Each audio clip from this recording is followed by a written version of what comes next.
Guys আমরা কিছু করি না করি কিন্তু মাখামাখি খেতে আমাদের খুব ভালো লাগে। তো দেখো এখানে আমি নিয়ে এসেছি লেবু পাতা, আর আমরা কি খাবো সেটা তোমাদেরকে দেখাচ্ছি। তো চলো দেখো কি খাই আমরা। এটা হচ্ছে বাদা, যেটা আমরা খাবো না, এটা ফেলে দেবো। আর এইখানে হচ্ছে জাম্বুরা। ইয়েস গাইস, জাম্বুরা, এটাকে জাম্বুরা বলে। আর এটা খেতে অনেক অনেক ভালো লাগে। তো সবার, আর এদিকে দেখো আমি খাওয়ার জন্য আমার জিভে জল চলে এসেছে যে কখন খাবো কখন খাবো।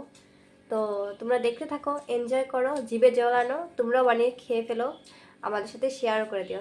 এদিকে দেখো সবগুলো জিনিস দিয়ে দেওয়া হয়েছে, শুধু মাখানোর বাকি আছে। আমার তো জিভে জল টপটপি করছে, কখন খাবো। আর এদিকে দেখো আমরা জাম মাখা নিয়ে চলে এসেছি, জাম্বুরা ভর্তা মাখা নিয়ে চলে এসেছি জেঠুর ঘরে। কিন্তু খেতে খেতে হঠাৎ মনে পড়লো যে এখানে কারসুন্দি দেওয়া হয়নি, তাই আবার কারসুন্দি দিয়েছিলাম। আর আমার অবস্থা দেখো, চামচটাকে ভিডিওর আগে ধরে রেখেছি, কিন্তু তারপর মনে পড়লো তাই সরিয়ে দিয়েছিলাম। আর এখানে আমাকে প্লেটে দেওয়া হয়েছিল, যদি আমার প্লেটে খেতে ভালো লাগে না, সেই জন্য আমি যেটাতে মাখানো হয়েছিল সেটাতে খেয়েছিলাম। আজকের ব্লগটা ছিল তো, থ্যাংকস ফর ওয়াচিং গাইস।